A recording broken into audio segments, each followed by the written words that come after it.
Quero orar pela palavra. Essa palavra veio muito forte no meu coração, foi algo que Deus ministrou comigo, tem ministrado comigo, e foi algo muito poderoso, e a minha oração é que Ele possa causar em você, se Ele causar 10%, 20% do que essa palavra mexeu comigo, eu tenho certeza que você vai sair daqui abençoado demais, vai ser uma palavra de encorajamento, de ânimo, de renovação, de renovo para a tua vida. Porque se tem algo que nós estamos precisando é de uma renovação, de um ânimo. Não sei você, mas a impressão que eu tenho é que todo mundo está cansado. A gente nem está chegando, a gente está no meio do ano, pouco, já passamos, mas ainda falta alguns meses para o final do ano. Geralmente é no final do ano que a gente chega, não estou aguentando mais, mas parece que nós já estamos aqui em setembro, mas parece que já está todo mundo esgotado, cansado, sobrecarregado. E isso tem gerado muitas coisas, tem gerado estresse, tem gerado briga, tem gerado vontade de desistir, tem sugado a energia do povo de Deus, a ponto de, não sei, tá bom, eu vou na igreja, vou na célula, mas parece que a gente está indo por obrigação, porque vontade mesmo, ânimo, força, desejo, parece que tem faltado. Por que será?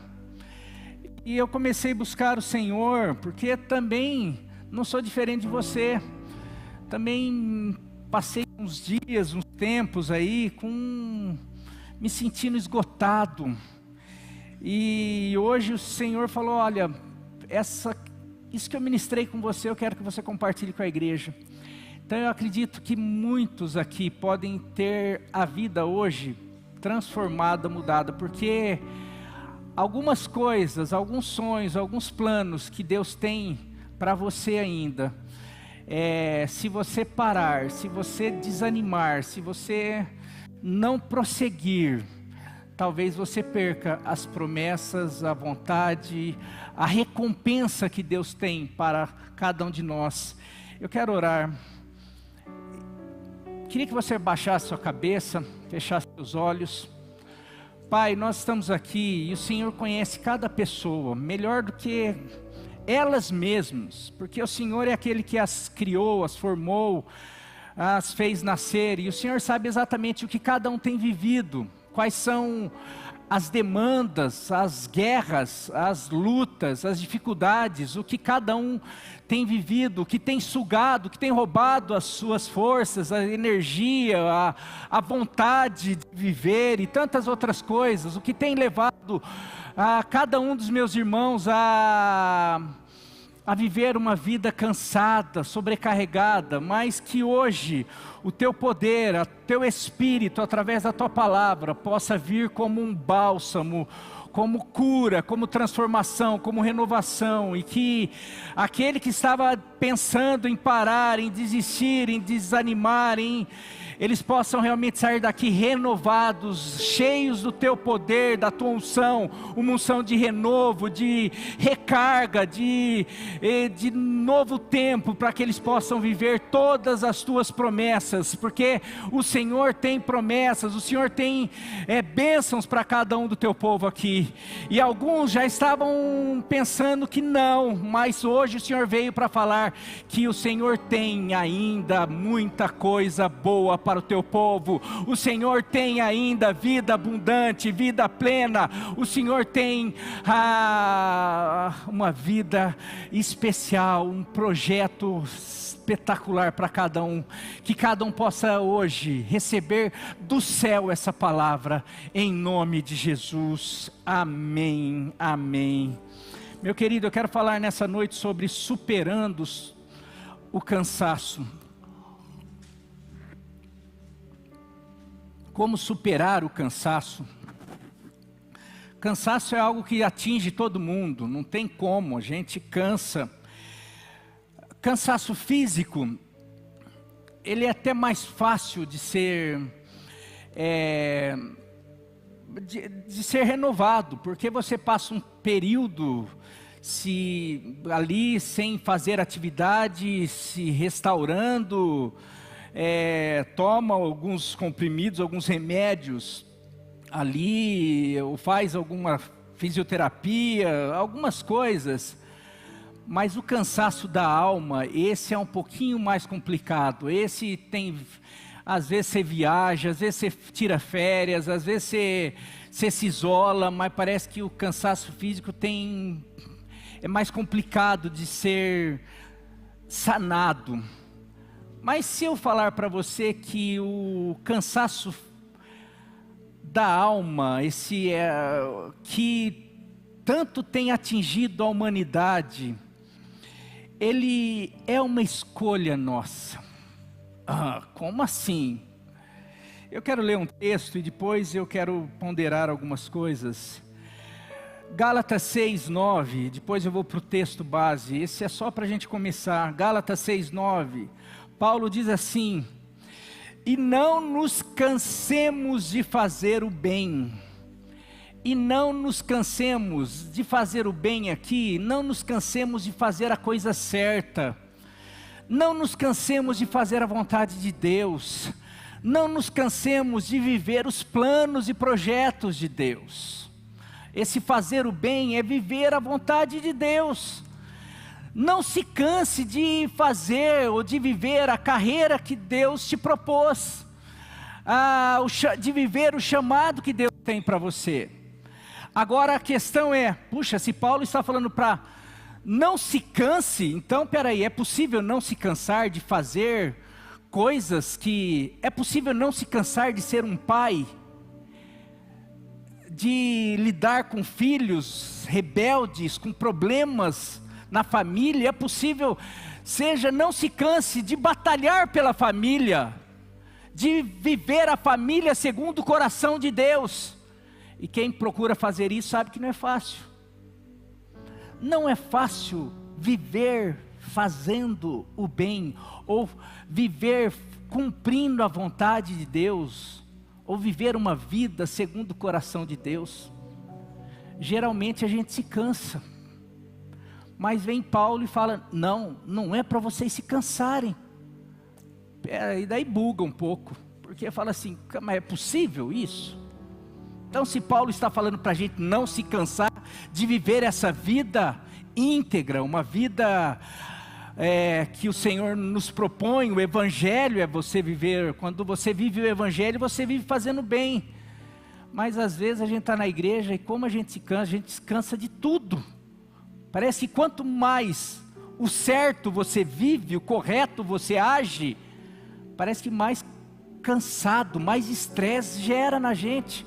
Parece que se você viver fazendo tudo errado, parece que você olha aí para os outros e fala assim, lá, que ele não está nem aí com nada, parece que vive bem. A gente que vive preocupado de fazer tudo certinho, a gente vive quase tendo infarto todo dia. Mas daí vem Paulo e fala, não, vocês não podem descansar. E ele fala, porque no tempo apropriado, no tempo certo, vocês vão colher. Vocês serão recompensados, vocês serão abençoados. Deus tem uma recompensa para aquele que não se cansa de viver uma vida segundo o coração dele, não se cansa de viver fazendo bem. E aqui você já viu o que é viver fazendo bem, não se cansa de lutar pela vontade de Deus, pelo chamado. E quando eu falo chamado, é isso, o chamado na tua casa, na tua família, o chamado na sociedade, o chamado no ministério, o chamado em todas as áreas, de viver testemunhando do Evangelho, de ser luz. Não se canse, porque se você não se cansar, vai chegar um momento que você vai receber uma bênção, você vai colher aquilo que você está plantando, semeando. Mas aí ele fala, se vocês não desistirem, se vocês não, eu vou ler algumas versões, não nos cansemos de NVI, não nos cansemos de fazer o bem, pois no tempo próprio colheremos, se não desistirmos. ARA, e não nos cansemos de fazer o bem, porque ao seu tempo ceifaremos, se não desfalecermos, porque o cansaço muitas vezes nos leva, a gente vai desfalecendo literalmente, a gente vai minguando A NAA diz: e não nos cansemos de fazer o bem, porque no tempo certo faremos a colheita, se não desanimarmos. E daí tem muita gente: pastor, eu estou esperando essa colheita, mas parece que nunca vem. A pergunta: você tem desanimado? Ou não? Você tem se cansado? Ou, vou melhorar aqui, será que esse cansaço, ou todo esse desânimo tem controlado você, tem levado você a parar no meio do caminho, ou desistir, ou tem roubado toda a tua energia? Porque cansar, a gente vai se cansar, a gente vai ter motivo para tudo isso. E quando a gente tem motivo? Quando a gente se cansa, pastor? O cansaço é inevitável, principalmente para aqueles que fazem o bem. Quando é que o cansaço vem? Quando nós temos batalhas longas, quando a gente enfrenta situações que se arrastam por tempo. Uma pessoa que luta com uma enfermidade há muito tempo, ela está lá batalhando, ela enfrenta aqui 1 ano, 2 anos, ela luta, ela vence, passa mais um tempo, depois vem outra enfermidade, ela fica naquilo, está vivendo uma situação há 15 anos, 20 anos, não tem como não cansar. E daí ela tentando ser fiel a Deus, e buscando, e dando testemunho, mas chega uma hora que uma pessoa que enfrenta os problemas na família, com filhos rebeldes, e a pessoa está lá e, sabe, são lutas, que a pessoa luta lá, os filhos estão com 40 anos, 50 anos, e ainda os pais estão sofrendo com os problemas, lutando, parece: quando que meu filho vai pegar o rumo certo, e vai ser discípulo do Senhor, e vai viver o milagre que do eu e minha casa serviremos ao Senhor? Quando a gente se cansa, é quando o milagre não vem, quando a espera, quando a gente está demorando muito para a gente sair do sufoco, ou viver aquilo que o Senhor promete para nós, e a gente crê, mas não vive. Isso daí vai desgastando, e daí vem Paulo e fala: não, vocês não podem cansar de fazer, porque senão vocês vão perder a recompensa. Mas eu sei que não é fácil, mas nessa noite o Senhor trouxe alguns ensinos para nós aqui. Você já viu o que eu, ou se não, qual outra coisa que eu lembro, o que gera muito cansaço? É problema seguido de problema. Às vezes é uma luta que você fica durante muito tempo lutando, ou se não, são várias lutas. Você sai de uma, e daí, graças a Deus venci. Daí passa uma semana, vem outra. Daí passa 1 mês, você está em outra. Daí você vai analisar e fala assim: cara, eu estou vivendo, olha, é uma atrás da outra, é uma batalha atrás da outra, é uma luta atrás da outra, e parece que, quando que eu vou viver aquilo? Provérbios 13, 12 diz assim: a esperança que se retarda deixa o coração doente, abatido, mas o anseio satisfeito é a árvore de vida. Esse texto mostra que tudo que nos faz esperar, ou tudo aquilo que a gente fica muito tempo, e a impressão que eu tenho, e que o Senhor me trouxe aqui hoje, para falar com muitos aqui que estão vivendo mais ou menos isso. Muitas pessoas estão cansadas aqui, porque têm enfrentado batalhas longas, tem enfrentado situações como essas que eu falei, mas aí talvez você tenha enfrentado outras. Talvez o que você está esperando não venha, o milagre, a cura, a transformação, a restauração, e tudo isso está te deixando coração, isso gera desânimo, cansaço, desgaste, você não quer ver ninguém mais, você não quer mais orar, você não quer mais nada. Eu quero ir para o texto agora. e tirar algumas lições. 1 Samuel 30, de 1 ao 8, um texto conhecido, mas eu queria tirar as lições sobre o cansaço. Diz assim, exemplo de Davi, o homem segundo o coração de Deus. Davi, você sabe que ele foi ungido rei por volta dos seus 17 anos, não dá para... Mas ele é escolhido como rei de Israel. Mas ele, assim que ele é escolhido como rei de Israel, passa-se 13 anos. 13 anos de lutas, batalhas, de guerras, que não era nem dele. 13 anos, ele vem e recebe uma bênção de Deus, uma promessa: você será o próximo rei de Israel. Você, Deus te escolheu, Deus te tirou lá de trás das ovelhas, das malhadas, aonde ninguém te via, mas o Senhor te via. E agora o Senhor vai te levantar como o número 1 de Israel. Você será um príncipe, o rei de Israel, o representante do Senhor. Ah, meus irmãos, olha só que palavra poderosa. É uma palavra dessas de domingo que você sai daqui, eu posso sair vibrando. Só que os próximos 13 anos não teve nada teve perseguição, teve luta, ele teve que fugir, teve que se fingir de louco, ele teve que buscar abrigo, ele mata Golias. Se lembra de onde Golias era? De Gate. E depois, um tempo dessas, ele começa a ser perseguido pelo rei, que ele servia, o próprio rei Saul, que quando ficava endemoniado, ele ia lá, tocava a harpa, e ele servia, e o rei fica com raiva dele, começa a perseguir, e daí passa os 13 anos, ele enfrentando, fugindo, morando em cavernas, se refugiando lá em Gate, pedindo ajuda para o rei lá do Golias. Passa 13 anos e sendo fiel a Deus, buscando a Deus, vivendo os princípios. Num certo momento ele tem a oportunidade de matar Saul e, que alívio, ele fala: não, ai de mim se tocar no ungido do Senhor.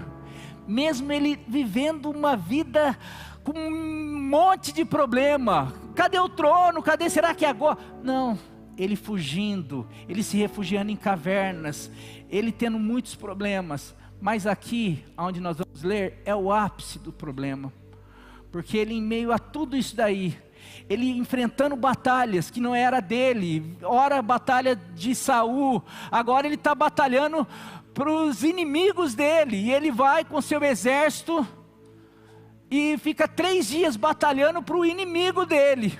A hora que ele volta, olha o que acontece. Então passaram-se 13 anos da unção, e nós chegamos aqui nesse texto, que diz assim: quando Davi e os seus soldados chegaram a Ziclague, no 3º dia, os amalequitas tinham atacado Neguebe, e incendiado a cidade de Ziclague. Levaram como prisioneiro as mulheres que lá haviam, desde as mais jovens até a mais idosa. Não mataram ninguém, mas conduzindo-as, prosseguiram em seu caminho. Ao chegarem em Ziclague, Davi e os seus soldados encontraram a cidade destruída pelo fogo, e viram que as suas mulheres, os seus filhos, as suas filhas tinham sido levadas como prisioneiros. Então Davi e os seus soldados choraram em alta voz, até não terem mais forças. Eles choraram tanto até perderem todas as forças, até se esgotarem. As 2 mulheres de Davi também tinham sido levadas, Ainoã de Jezreel e Abigail de Carmelo, a que fora mulher de Nabal. Davi ficou profundamente angustiado, pois os homens, os soldados dele, os 600 soldados dele, falavam em apedrejá-lo. Todos estavam amargurados por causa dos seus filhos e filhas. Davi, porém, fortaleceu-se no Senhor, o seu Deus. Então ele disse ao sacerdote Abiatar, filho de Aimeleque, que era o sacerdote: traga-me o colete sacerdotal. Abiatar o trouxe a Davi. E ele perguntou ao Senhor: devo perseguir esse bando de invasores? Irei alcançá-los? O Senhor respondeu: persiga-os, porque certamente você os alcançará e conseguirá libertar os prisioneiros. Meu querido, chega aqui o ápice. Depois de tudo que Davi enfrenta, agora ele chega com os seus soldados, que eram seus amigos, aliados, pessoas que em outro texto vai falar que não era das melhores espécies, não, devedores, pessoas não eram bem vistas pela sociedade, mas Davi os junta ali na caverna de Adulão e monta um exército, que mais para frente se tornará os valentes de Davi, mas eram os fiéis de Davi ali. Mas nesse momento, Davi e esses 600 homens passam por talvez a pior situação deles, aonde eles chegam na cidade deles. Não tinha cidade, não tinha família, não tinha filho. Você já pensou numa situação dessa daí? Já não basta perseguição do rei, já não basta eu não ter casa, não ter lugar, conseguir algo aqui, estou batalhando, estou fazendo, estou sendo fiel, mas olha agora, a gente chega, aqui você sabe que as mulheres, ninguém morreu, mas quando eles veem uma cidade incendiada, não vê ninguém, você não sabe se quem morreu, quem não morreu, quem que sobreviveu, quem não sobreviveu, o que aconteceu com as mulheres, se foram violadas, se foram as crianças foram assassinadas. Era um povo extremamente cruel. E daí dá para você, se você começar a se colocar no lugar, dá para você entender por que o desespero, a ponto de chorarem. Não é que eles pararam porque acabou a lágrima, porque acabou a tristeza, não, porque acabou a força, porque se tivesse ainda força, eles continuariam chorando e desesperados, porque o que aconteceu com a minha filha, o que aconteceu com a minha família, com a minha esposa, o que aconteceu? Aquilo trouxe um desgaste absurdo, a ponto dos amigos, os fiéis de Davi, desejaram apedrejá-lo, falaram assim: opa, peraí, não, olha, a gente está aqui com você, lutando as tuas guerras, mas olha o que a gente ganhou. E daí você pensa, se os homens, imagine Davi, que ainda além de ter perdido tudo, seus amigos querem apedrejá-lo agora. Você está vendo, Davi, você é o responsável. Depois de 13 anos, e daí me vem o texto: Davi, não se canse de fazer o bem, porque no devido tempo você vai colher. Puxa, já foram 13 anos de luta, perseguição, de sofrer, de engano, de injustiça, de tanta coisa. Agora, para acabar com tudo, agora... Mas o que a gente pode fazer então? E nesse texto, algumas coisas, e na minha experiência, o Senhor trabalhou muito comigo, algumas coisas que nos levam a ser dominado pelo cansaço, a ser controlado, ou começarmos porque o cansaço pode nos levar a desfalecer. O cansaço vem, mas eu posso enfrentar o cansaço, eu posso vencer o cansaço, eu posso passar por cima do cansaço da alma. Tem como vencer o cansaço da alma. Agora, também tem como a gente transformar esse cansaço em desistência, em parar e fazer com que esse cansaço nos tire toda a colheita que o Senhor tem para nós, porque é a promessa de Deus: se nós não cansarmos de fazer o bem, o que vai acontecer? No devido tempo, ou no tempo de Deus, o que vai acontecer, meu querido? nós vamos colher, tem recompensa.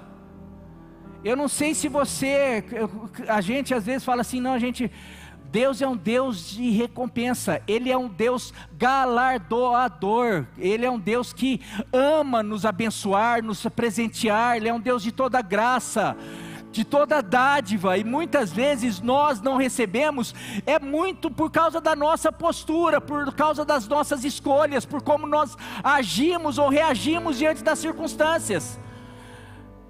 E aqui Davi mostra, ou aqui eu aprendo algumas coisas, como vencer, ou como nos entregar mais, e deixar com que o cansaço faça com que a gente perca tudo, ou desista de uma vez, ou nos impeça de viver tudo que Deus tem para nós. Primeira atitude equivocada diante do problema, do cansaço, das situações, por exemplo, que Davi estava vivendo. Eu não sei quanto tempo você está vivendo algumas coisas, mas primeira coisa, o versículo 4 diz: então Davi e os seus soldados choraram em alta voz, até não terem mais forças.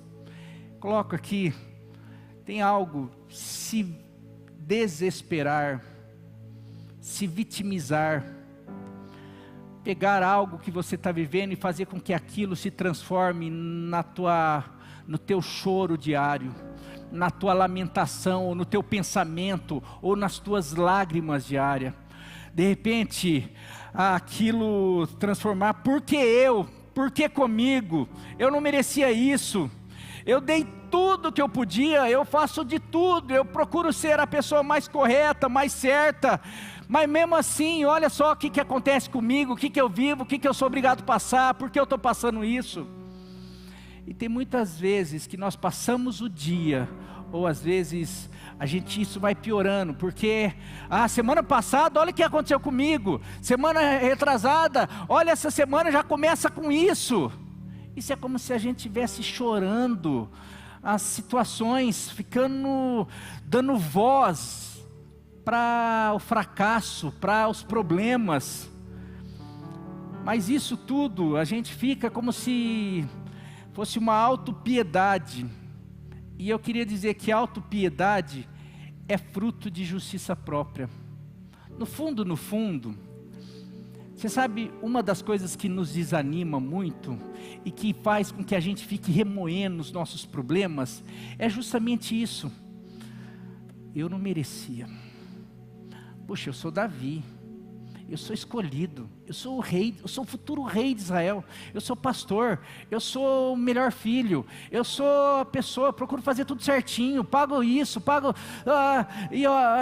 olha lá, daí a gente começa, olha o vizinho, olha meu irmão, olha minha tia, olha meu cunhado, olha não sei quem, e a gente começa, e a gente olha para a gente e começa, tá vendo? Daí a gente vai para Asaf, no Salmo 73, que ele fala, os meus pés, quanto a mim, os meus pés quase escorregaram, eu quase fraquejei na fé, porque eu ficava olhando os ímpios, e como eles prosperam, como eles não ficam doentes, e eu sou afligido.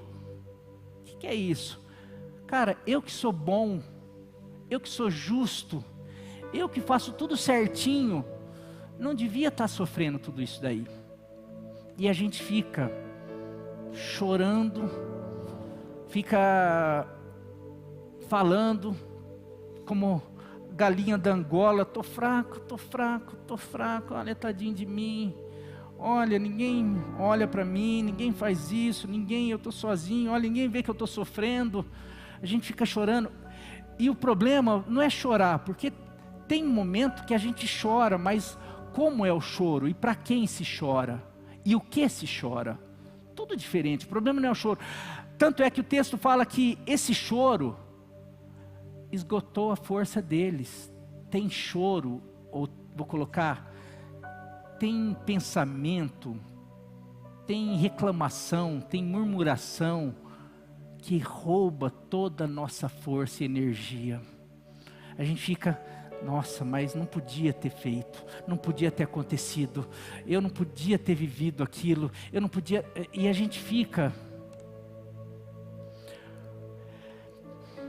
Elias, uma das coisas que levou Elias para a caverna, ele conversando com o próprio Deus, quando Deus aparece, ele fala: por quê? Eu fui o único que sobrou aqui, todo mundo se prostrou, todo mundo se tornou infiel, eu sou o único dos profetas que não me dobrei. Ele está falando: não, o Senhor não me guardou, o Senhor não me guarda, a mulher está querendo me matar, Jezabel, uma filha do capeta, filha do cão, do diabo está lá, e eu estou aqui, o que adiantou eu ser fiel ao Senhor? Eu sou o único.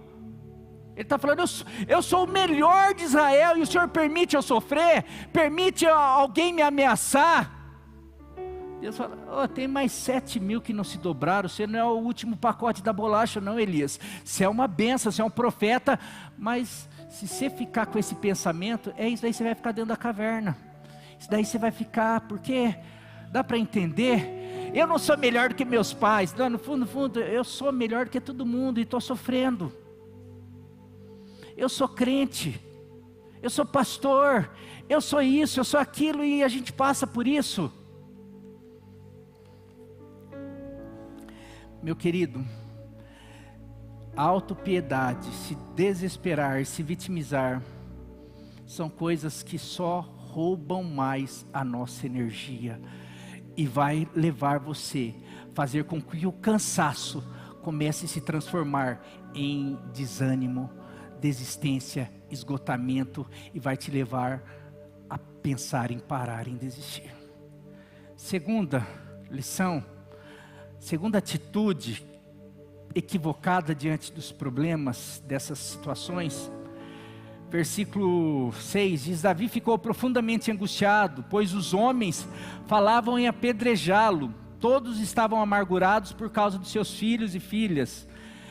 Mas diante de situações de enfermidade, de problemas na família, tantas coisas que a gente vive, uma das coisas piores que pode acontecer é querer procurar um culpado. De quem é a culpa?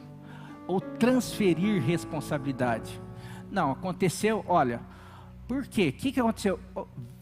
Veio o inimigo e veio, capturou, destruiu. Não, mas tem que ter algum culpado. O culpado é o líder, o culpado é o pastor, o culpado são os pais, o culpado é o patrão, o culpado é a esposa, o culpado é o marido, o culpado é o pai. A gente tem que, sabe, isso daí sempre que, olha, escute bem, meu querido, sempre que enfrentamos dificuldades, o inimigo já coloca em nossa mente: é por causa de alguém, é por causa do fulano. E daí você não precisa entender da Bíblia para lembrar e saber de onde vem isso.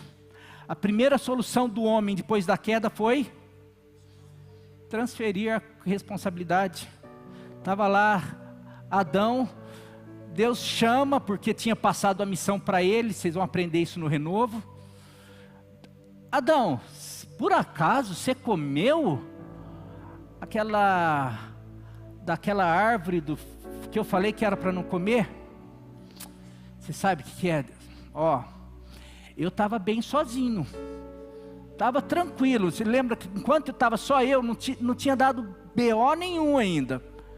Mas aí o Senhor achou que podia ser bom, né? Que eu precisava de alguém. Daí esse alguém veio e deu a fruta para mim. Quase falando assim: você quer saber quem é o responsável? É o Senhor mesmo. Porque na verdade, toda vez que a gente transfere a culpa para alguém, a gente está querendo falar que o responsável é o próprio Deus. Toda vez que a gente externa a culpa, ou não se coloca como alguém que, não, eu preciso, eu quero aprender, eu quero me arrepender, eu quero ser trabalhado, talvez isso possa ser para o meu crescimento, eu quero pedir perdão se for necessário, eu quero aprender. Não, a gente sempre tem que tentar colocar no outro, mas, você vê hoje, eu entendo que muitas situações, muitos traumas, muitos problemas de várias pessoas, por causa de erros dos pais, mas virou costume, a gente, é meu pai, minha mãe que não fez isso, meu pai que fez aquilo. Eu quero dizer que de uma maneira, quem que escolheu Quem que escolheu o teu pai? Que fez com que você nascesse desse teu pai ou dessa tua mãe? Hã? Toda vez que você fala que a responsabilidade foi dele, ele errou, ele vai se acertar com Deus. Mas toda vez que você coloca teus problemas e você não se acerta, não perdoa e não se trata, não permite, porque Deus só vai tratar a hora que tiver perdão, a hora que tiver reconhecimento, e fala assim, não, independente, eu preciso, não, você fica transferindo, isso daí não resolve nada. Tem gente que o pai já morreu, a mãe já morreu, as pessoas que fizeram, que são os responsáveis, já morreu e a pessoa não se resolveu, porque o problema não é o outro, o problema é você. Mas o inimigo coloca mais um empecilho, porque ele sabe que isso só vai te levar a cansar, a se sobrecarregar, a desistir. Então ele faz, porque a melhor coisa para fazer, a hora que foi por causa de fulano que não fez, por causa da esposa, por causa do marido, por causa e assim por diante, a gente vai. Mas a pior coisa a fazer, o que o Senhor quer que nós façamos em momentos assim, a gente vai falar, mas é assumir, falar, Senhor, o que Ele queria de Adão era, Senhor, eu comi, eu errei, eu falhei, eu te peço perdão, pode me ensinar, me corrigir, me faça de novo, sabe, é isso que o Senhor quer. Ah não, eu estou passando esses problemas de novo, Senhor. Deus, se esses problemas são para me forjar, você sabe que uma das coisas mais lindas, e Deus fala muito lá, falando sobre o fogo, a prova da nossa fé, como se fosse, a gente estivesse sendo passado pelo fogo. Você sabe que o que purifica o ouro, ou qualquer material, a prata, é o fogo. O que purifica a nossa vida para o Senhor são as provas, são os problemas, as dificuldades. Eu não consigo falar, hoje eu sou 10 vezes melhor do que eu era lá atrás, antes de viver um monte de problema. Mas por quê? Você sabe, uma das coisas que eu nunca esqueço, qual o momento certo de parar de refinar o ouro e a prata? Que hora que o ouro e a prata lá no fogo mais quente, eles vão colocando o ourives, esse pessoal que trabalha vai colocando, vai vendo, que hora, daí ele coloca lá no cadinho, lá no, não sei o nome daquilo lá, e ele vai fervendo, daí ele tira para ver que hora que tá bom, será que já tá o ouro puro? É a hora que o cara olha, o ourives olha, e ele consegue ver a imagem dele no ouro ou na prata. Sabe, às vezes a gente está passando um monte de coisa e a gente fica, Senhor, eu não aguento, me ajuda, me tira. Daí o Senhor tira. E ele olha e fala assim, ainda não está aparecendo comigo, não estou conseguindo ver a minha imagem, então volta lá para o fogo. Volta lá. Daí a gente fica, ele fica e fala, Senhor, eu estou passando por isso, mas que a tua imagem seja impressa em mim, que a hora que o Senhor me tirar disso daqui, as pessoas possam olhar e ver a tua glória, ver a tua luz através da minha vida. Em vez da gente ficar, a culpa é de quem? É fulano, não, ainda tem muita coisa impura, e é através dessas situações que precisa ser trabalhada. Então não adianta a gente ficar chorando, isso aqui, ficar remoendo essas coisas, ou ficar querendo transferir culpa. Também a terceira atitude que não adianta nada, eles falam versículo 6, Davi ficou profundamente angustiado, pois os homens falavam em apedrejá-los, todos estavam amargurados por causa dos seus filhos e filhas. Davi ficou angustiado e todos ficaram amargurados. Meu querido, não adianta nada a gente se amargurar por causa dos problemas da vida, porque fizeram, porque a gente está passando. A amargura é aquilo que faz privação da graça de Deus. Quando a gente está com o coração contaminado de amargura, a graça de Deus não consegue atingir a nossa vida, nosso coração.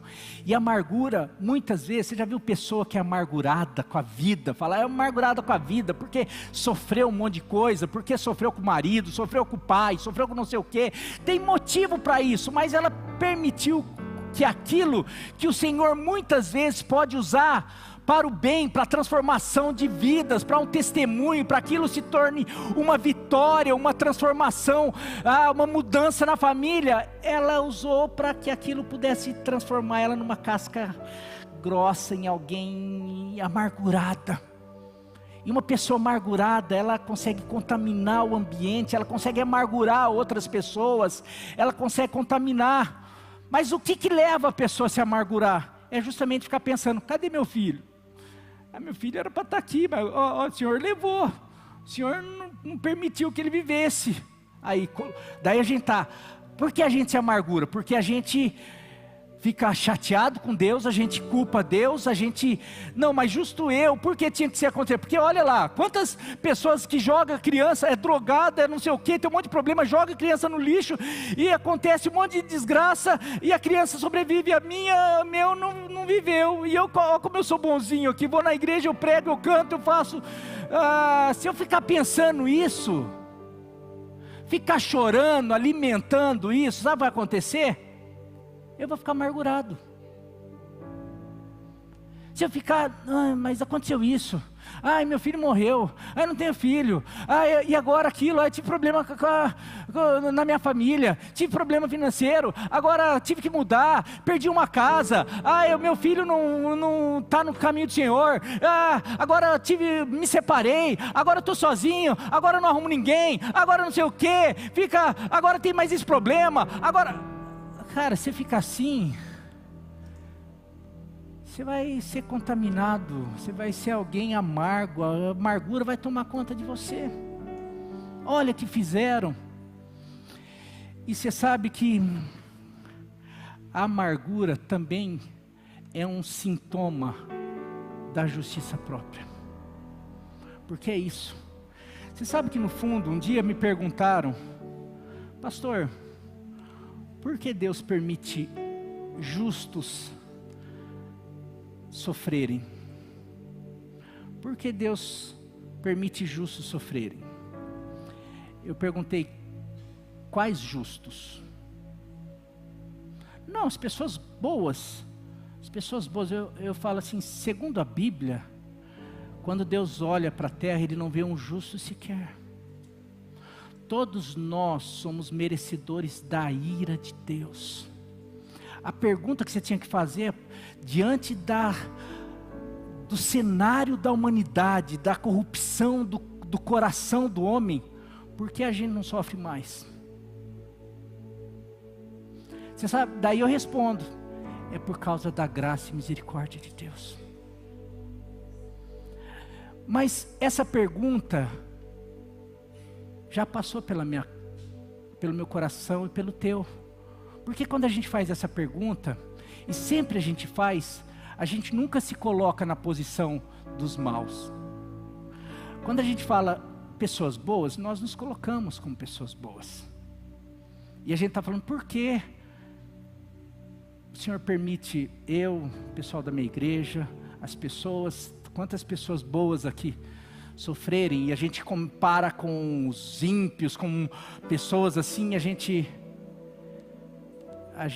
faz algo que é extremamente diferente do Evangelho. Deus só tem uma maneira de nos olhar justos, é quando Ele olha pela lente de Jesus. Porque se Ele olhar direto para mim, Ele nunca vai enxergar um justo. Porque eu prego, porque você pode fazer o que você quiser, jamais conseguiríamos ser justificados ou nos tornarmos justos por nós mesmos, por atos de justiça. Ninguém. Então não existe, mas Deus fez isso para que realmente quebrar o orgulho do homem, ou essa justiça própria que a gente tem, porque aí senão a gente ia ficar, a gente ia medir como a gente mede, fulano merece, aquele fulano merece sofrer, aquele fulano merece ser beneficiado, aquele fulano, meu querido, nós merecíamos, a única coisa que o ser humano merece é a ira de Deus. Nós merecíamos. Por quê? Por causa do pecado de um único homem, toda a humanidade se torna digna da ira de Deus. Mas eu vou chegar lá, não vai terminar assim. Mas a nossa dificuldade dessa amargura se expressa muito bem no mais velho do filho pródigo, porque é isso daí. O filho pródigo, ele sai, ele gasta o dinheiro do pai, ele se rebela com o pai, ele é inconsequente, ele faz um monte de coisa errada, e de repente ele volta, eu vou lá, pai, me perdoa porque pequei contra... E o pai recebe, e o pai dá uma festa, e de repente aquele filho que merecia a ira do pai, o castigo do pai, está ali recebendo a graça, a misericórdia, o bezerro cevado, uma festa.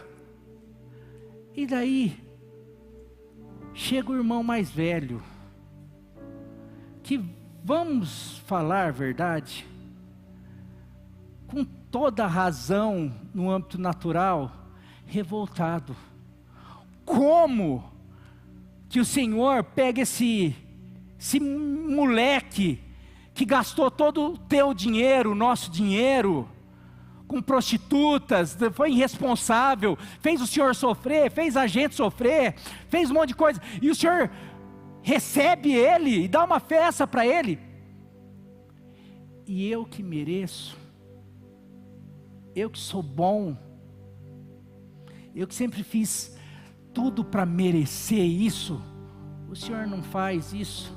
O pai fala, não, você também faz parte, vamos entrar na festa. Mas ele não aguenta entrar na festa. Pessoas, você sabe que vai impedir muita gente de entrar, e essa festa do pai simboliza as bodas do Cordeiro, simboliza a festa que nós vamos viver, e vai ter muita gente que você acha que não merece, vai estar lá, porque ele só foi, não porque ele merece, mas porque Jesus na cruz do Calvário o tornou justo, pelo ato de justiça de Jesus, do Filho de Deus. Mas a gente vai achar assim, não, ele não merece, e por causa da nossa justiça própria, se tem uma coisa que nos deixa de fora da festa do Pai, é a justiça própria, porque a gente fala assim, não, porque eu acho que eu mereço. Todo aquele que acha que merece, na verdade, vai ficar de fora, porque quem merece não precisa da graça e da misericórdia, não precisa ser perdoado, não precisa ser redimido, não precisa ser lavado, porque a gente, tudo que recebe por Deus é através da fé, não é pelo que a gente faz, pelo que eu sou bonzinho, ou por tantas outras coisas. E você sabe, pastor, mas você está falando isso por quê? Porque eu vou colocar 90% dos nossos esgotamentos e cansaços tem a ver com isso. Porque eu estou cansado de fazer, eu estou cansado de ser, eu estou cansado porque eu faço, porque eu sou, porque não sei o quê, e eu não aguento mais. Talvez o dia que você parar de fazer por ser, ou parar de achar que o que você faz é porque você é, talvez você não vai cansar tanto, você não vai, porque isso pesa.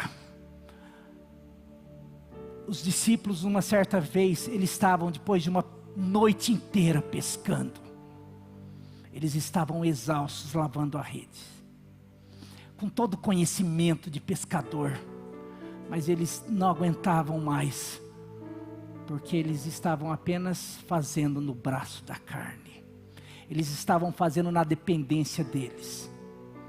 Mas depois deles permitirem o justo, o justificador, aquele que é a ligação do perdão do céu para a terra, para nós, esse entra no barco, e mesmo eles cansados, exaustos, o Senhor fala, pode lançar a rede. Não, mas a gente já fez. Não, até agora vocês estavam fazendo na força de vocês. Vocês estavam achando que porque vocês realizam, vocês fazem. Mas agora é sobre a minha palavra. Agora é fé. Não é o que vocês são ou o que vocês podem fazer. É dependência do que eu faço, do que eu fiz. E eles lançam. E de repente tem a maior pescaria que nenhum homem, nenhum braço humano conseguiria fazer.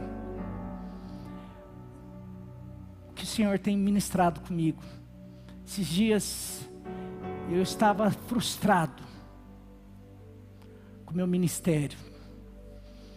Estava, puxa, falta muito, o Senhor me dá isso daqui, o Senhor me deu isso, eu sei que é o Senhor, mas está faltando isso e não sei o que e tal, e eu tentando e fazendo e não sei o que e tal. O Senhor me trouxe essa palavra. Não é nada que você pode fazer, tem nada a ver com você. Enquanto você ficar fazendo, querendo ser o melhor pai, querendo ser o melhor marido, querendo ser o melhor pastor, querendo fazer e você vai cansar. E você vai se frustrar. Porque é isso daí, mas eu faço. Não tem nada a ver. Você sabe o que tirou todos os homens?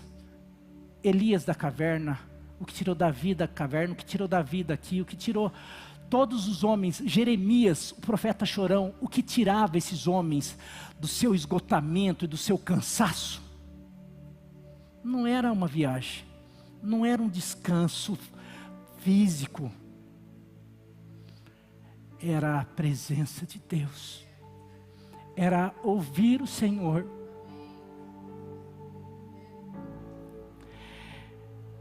O que tirou Elias da caverna foi ouvir o Senhor.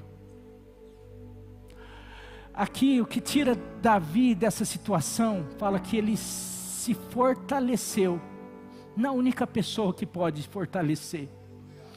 Sabe, porque tem muita gente cansado, e tem muita gente estafada, tem muita gente desistindo, porque tem muita gente esperando o pastor, tem muita gente esperando o líder, tem muita gente esperando a esposa, tem muita gente esperando pessoas, e eu quero dizer que pessoas não podem te fortalecer, te renovar, somente o Senhor, a palavra dEle, a presença dEle, só quando Ele visitar você, só quando você chegar diante dEle, é só Ele. Não tem mais ninguém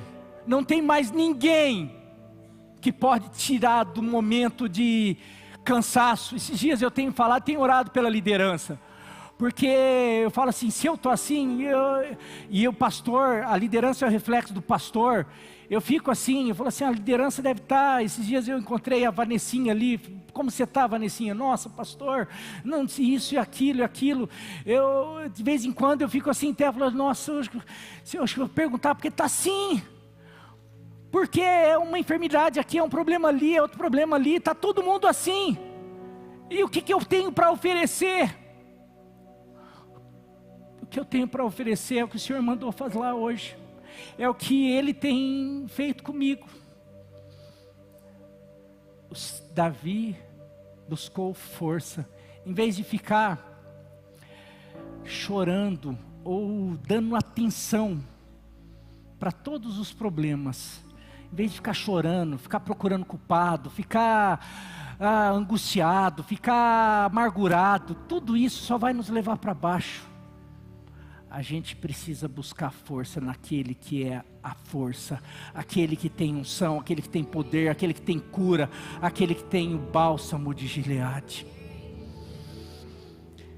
Meu querido, Lamentações tem uma receita, já chama Lamentações de Jeremias, porque Jeremias como profeta, ele viu, ele profetizou, ele ficou avisando o povo de Deus, olha, se vocês não se converterem, virá o inimigo e ele vai destruir Jerusalém, ele vai acabar com tudo, ele vai destruir o templo, ele ficava alertando o povo, e o povo não quis ouvir, e de repente, o inimigo veio e ele participou, ele viu toda a destruição, ele viu o povo de Deus sendo levado cativo, e ele ficava assim, tudo bem, o povo não quis, mas eu sou fiel ao Senhor, eu fiquei durante 40 anos, transmitindo a tua palavra,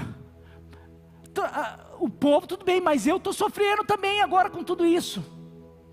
E ele começa, ele via tudo isso, ele via tudo isso daí, e ele transmite um pouco no livro de Lamentações, no capítulo 3, vai ser o respaldo para toda essa palavra que eu estou falando. Lamentações capítulo 3, ele vai falar, ele vai começar a falar, eu vi a aflição do Senhor, eu vi tudo que o Senhor quebrou meus dentes, o Senhor levou para mim, Ele me cercou com armadilhas, ele falava que o Senhor tinha permitido ele sofrer, ele estava todo sofrendo lá, estava tudo angustiado, ele estava passando por esses 3, ele estava angustiado, ele estava culpando o Senhor, ele estava chorando,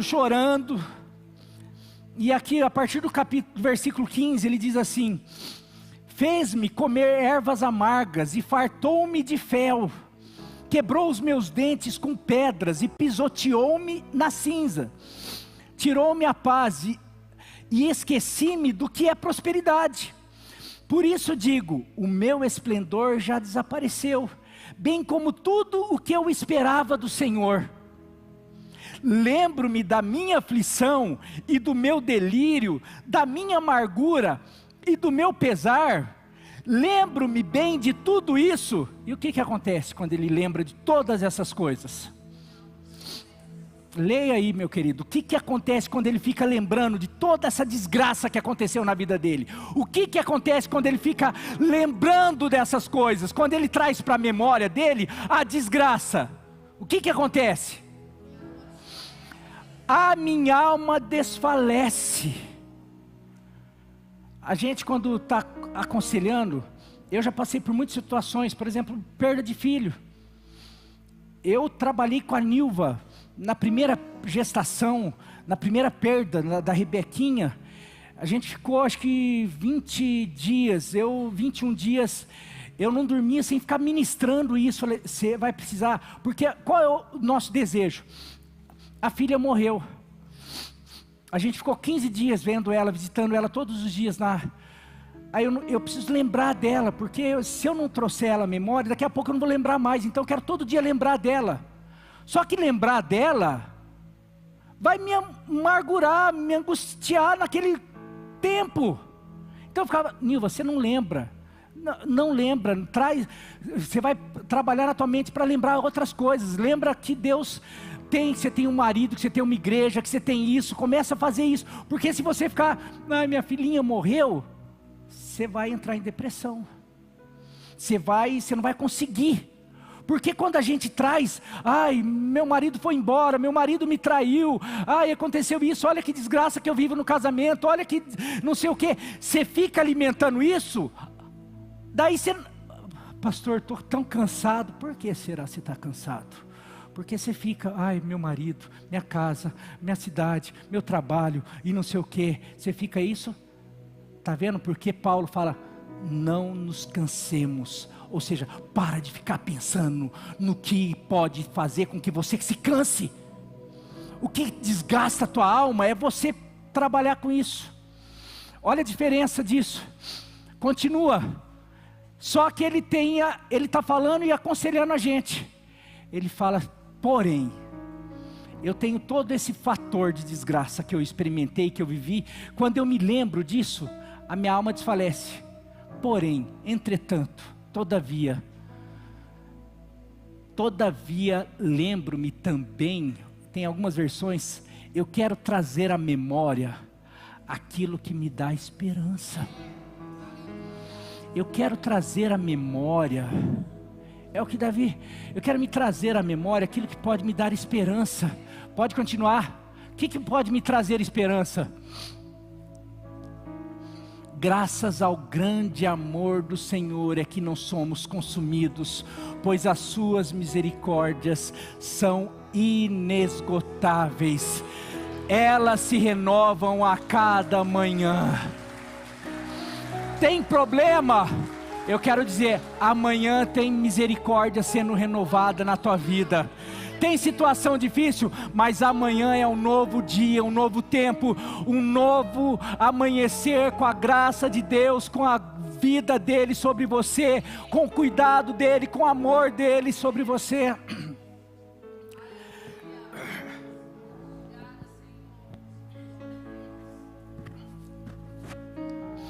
Aonde você pode se fortalecer? Quando fala no Senhor, é só no Senhor, é na palavra dele. Davi vai e ele faz algo que é muito legal. Vê lá o capítulo, qual a atitude correta diante do cansaço, se fortalecer no Senhor. Versículo 6, Davi ficou profundamente angustiado, pois os homens falavam em apedrejá-lo, todos estavam amargurados por causa dos seus filhos e filhas. Davi, porém, fortaleceu-se no Senhor, o seu Deus. Versículo 7, então ele disse ao sacerdote Abiatar, filho de Aimeleque, traga-me o colete sacerdotal. Abiatar o trouxe a Davi. Aqui tem um simbolismo muito especial, meu querido. Davi não era sacerdote. Davi viria a ser rei. Só o sacerdote podia entrar na presença de Deus. Sacerdote naquela época, no Antigo Testamento, sacerdote que entrava, era o representante do povo diante de Deus. E ele tinha uma roupa certa, que era essa túnica do sacerdote, essa aqui com a estola sacerdotal, era branca, de um linho puro, muito branca, que representava pureza. Tinha as 12 pedras com as iniciais das 12 tribos, tinha 2 pedras, Urim e Tumim, que os sacerdotes, era a maneira como Deus falava com os sacerdotes na época. Davi, ele faz algo, e é muito doido, que Davi experimenta, prefigura, já experimentando a graça que nós experimentaríamos através de Jesus Cristo. Porque o que Davi estava falando, olha, lembra que eu falei, 13 anos de sofrimento, de Davi sendo fiel, eu fui ungido rei, eu estou lutando, eu estou fazendo, eu estou sendo fiel, estou fazendo não sei o que e tal, e olha que desgraça que acontece, eu não estou aguentando mais, eu estou amargurado, mas, a hora que ele vai buscar o Senhor, ele fala, não, eu preciso entrar de uma outra maneira, eu não quero buscar o Senhor com a minha justiça, eu não quero aparecer diante do Senhor falando, Senhor, eu sou o rei de Israel, eu sou o teu ungido, eu sou o teu guerreiro, não, eu não sou nada.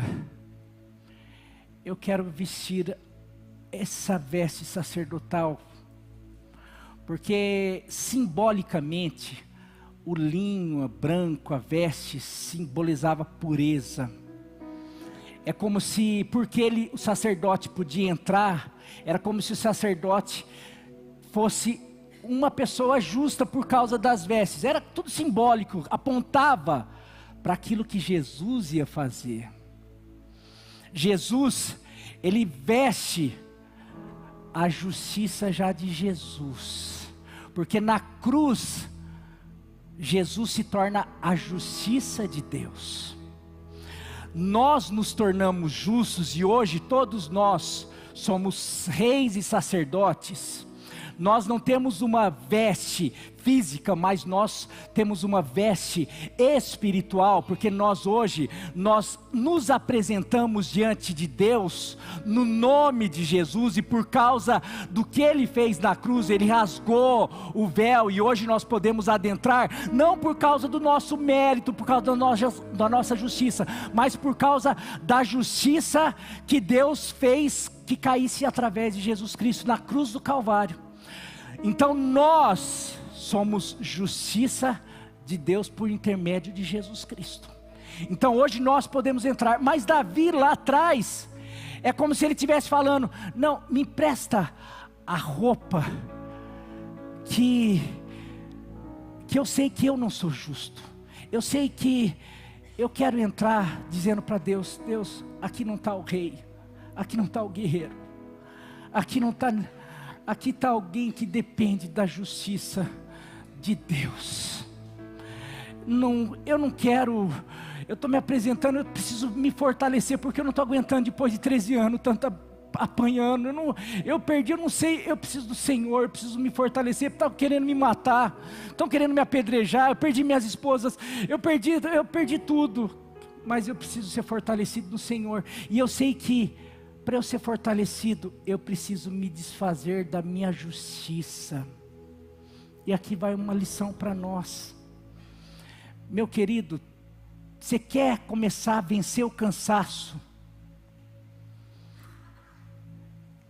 Comece a viver uma vida pautado e recebendo esse dom gratuito de Deus.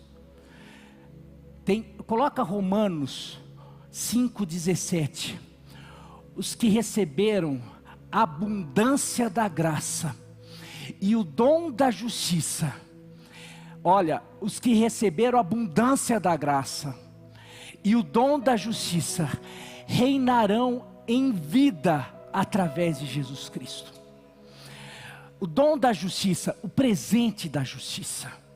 A justiça que Deus nos outorgou não é por causa de mérito, é um presente que nós ganhamos de Deus, Ele enviando Jesus. Então hoje, não é pelo que eu faço, não é pelo que outro faz. Quando nós entendermos isso pela fé, eu vou ser restaurado. Eu estou passando por um problema, não é por mérito ou por demérito, eu vou passar e eu sei que eu vou vencer, porque quem já venceu e é pautado na justiça de que Jesus na cruz do Calvário já venceu e já fez, é porque pelo que Ele fez, não pelo que eu faço.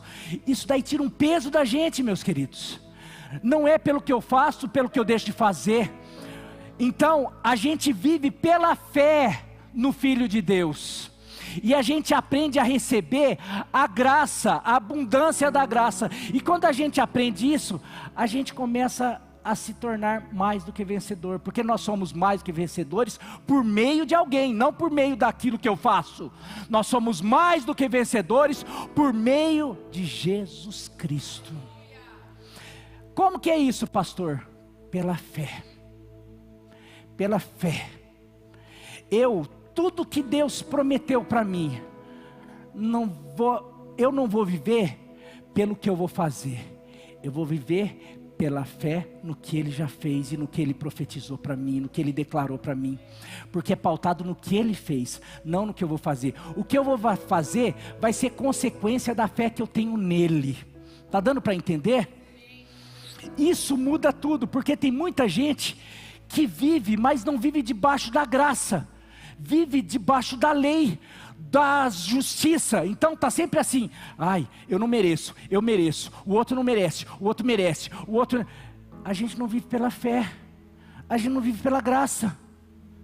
Então por isso que a gente vive cansado. Quando a gente aprende a viver dependendo da graça, através da fé, daquilo que Jesus fez, a gente se passa a viver reinando com Cristo. E os obstáculos, parece que a gente começa a passar com mais leveza. E a gente começa a falar assim, eu falei para a Nilva, esses dias no banheiro, estava tomando banho, Deus fala muito comigo quando eu tomo banho. Eu estava bravo, estava estressado, não é normal. Nilva, você não podia dar uma dessa. Estava bravo, estava irritado. Não, por causa de algumas coisas que falaram, de algumas coisas que estavam acontecendo, e eu ficava assim, não, também merece viver o que está vivendo, merece estar acontecendo isso aqui, e não sei o que, e tal. Na hora, e eu estava vindo de uns 3 dias, muito estressados, percebi a Nilva com todo jeitinho, Marinho, não é motivo para você estar desse jeito. Daí eu lembrei de uma frase, minha mãe não está aqui hoje, né? Está lá em casa. Ela falava assim, quando a gente fica sentindo muito o que pessoas falam, o que pessoas fazem, é porque a nossa carne está sobressaindo do Espírito. Porque você vê Jesus, Ele era afrontado, não reagia, Ele vivia no espírito. A carne se sujeitava, a alma dele era sujeita ao espírito. Na mesma hora eu falei assim, eu estou vivendo, minha carne está sobressaindo do espírito. Tá mal, hein? Falei, Deus. E daí Deus começou a ministrar essa palavra. Sabe por que você está vivendo, a tua carne está sobressaindo? Porque você não está vivendo na graça. Você está vivendo muito justiça. Justiça própria, do que faz, do mérito, do que você faz, do que o outro faz, do que o outro não faz. Enquanto você não aprender que você é carente da graça como todos os outros, você vai sempre viver bravo. Na hora eu comecei, Senhor, comecei a orar. A hora que eu percebi, eu estava orando pelas pessoas, e eu estava pedindo perdão para Deus. Eu estava assim, eu fui me envolvendo ali, tudo assim. Eu saí do banho, eu podia vir pregar para a igreja. Eu estava tão cheio do Espírito, e tipo assim, como um milagre, o meu cansaço foi embora, o meu estresse foi embora. Foi um negócio assim, extraordinário. Daí veio essa palavra, por quê?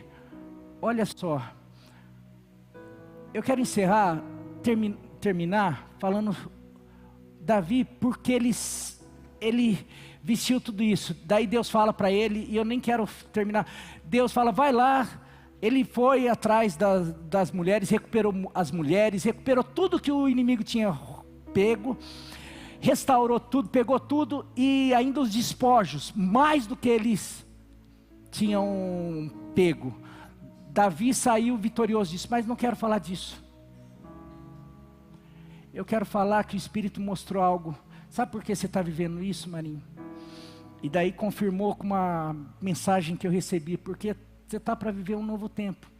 Toda vez que a gente está para viver um novo tempo, para experimentar promessas do Senhor, o inimigo vem com peso. O que o inimigo fez com Davi era para realmente ter feito com que ele desistisse, porque 3 dias depois desse ocorrido, Saul morreu. 3 dias depois, Saul morreu. 2 semanas depois, Davi estava sendo levantado como rei de Israel. O que o Espírito trabalhou comigo e que eu quero compartilhar com vocês? O inimigo, ele sabe quanto a vitória está chegando.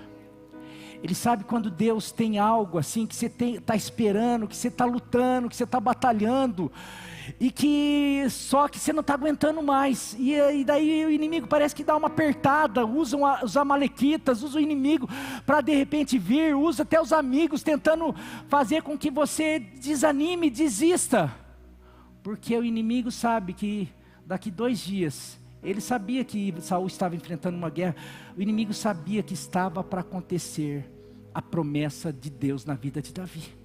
Então o inimigo usa tudo para que Davi pudesse desistir.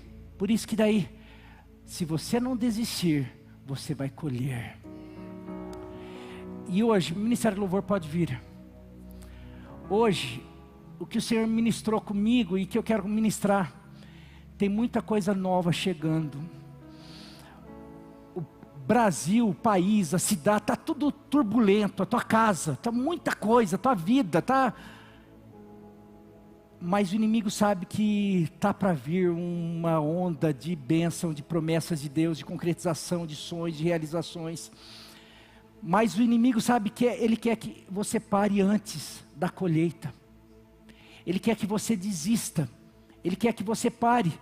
Eu fico assim pensando, e às vezes eu me entristeço muito de pessoas que outrora estavam aqui, dando testemunho, falando, vibrando, e daí de repente não estão mais, e daí daqui passa um tempo, você descobre, ou fica sabendo que está com problema, que isso, acontece tragédia, situações terríveis, daí você fala, cara, estava tão perto de viver os sonhos de Deus, mas por que se angustiou, se chateou, desanimou, não conseguiu esperar no tempo oportuno? Não se cansem de fazer o que é certo, de fazer o bem, de viver os planos que Deus tem para você, porque no tempo oportuno você vai receber a colheita e a recompensa.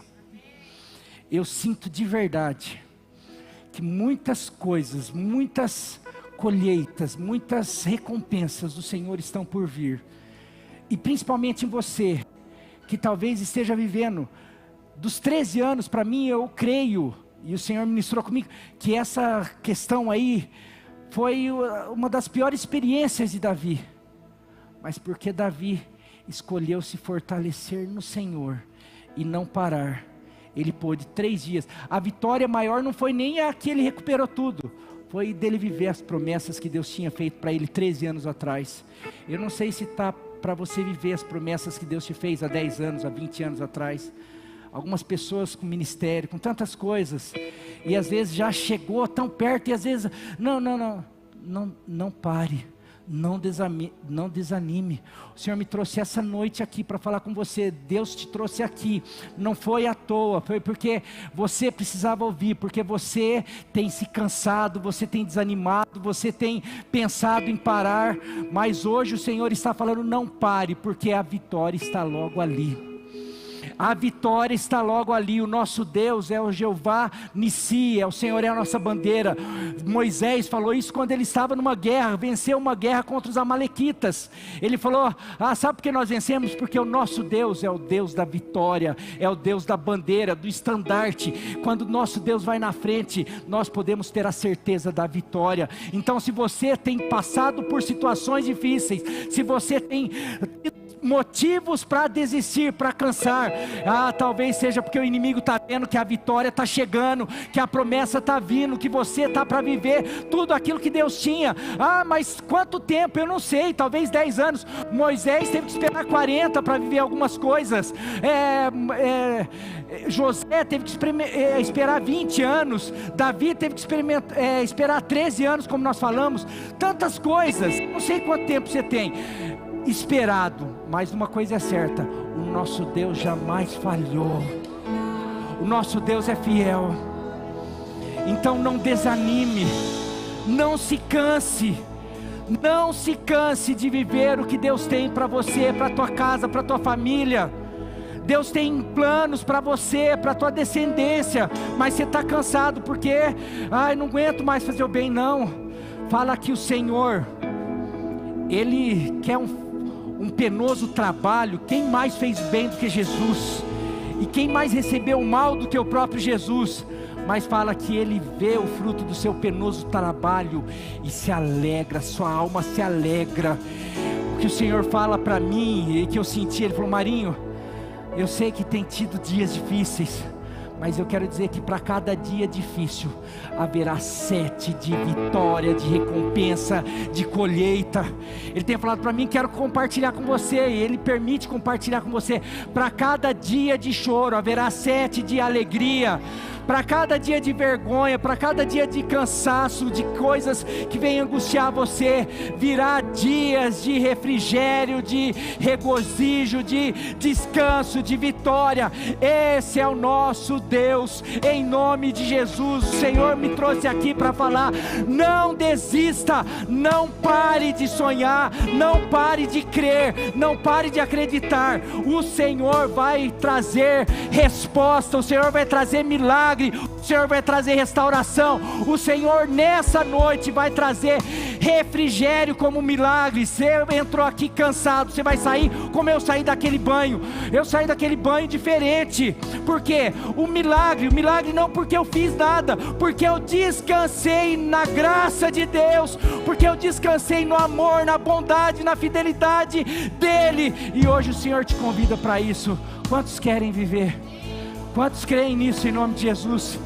Se coloque em pé, por favor. Nós vamos cantar essa música. Quero que você cante declarando, profetizando, crendo em nome de Jesus que é isso que nós vamos viver. Não sei quantos anos você tem rodado, dando volta, tem vivido dias difíceis, mas o Senhor vai fazer de novo. O Senhor vai fazer você viver outra vez os milagres dEle em nome de Jesus.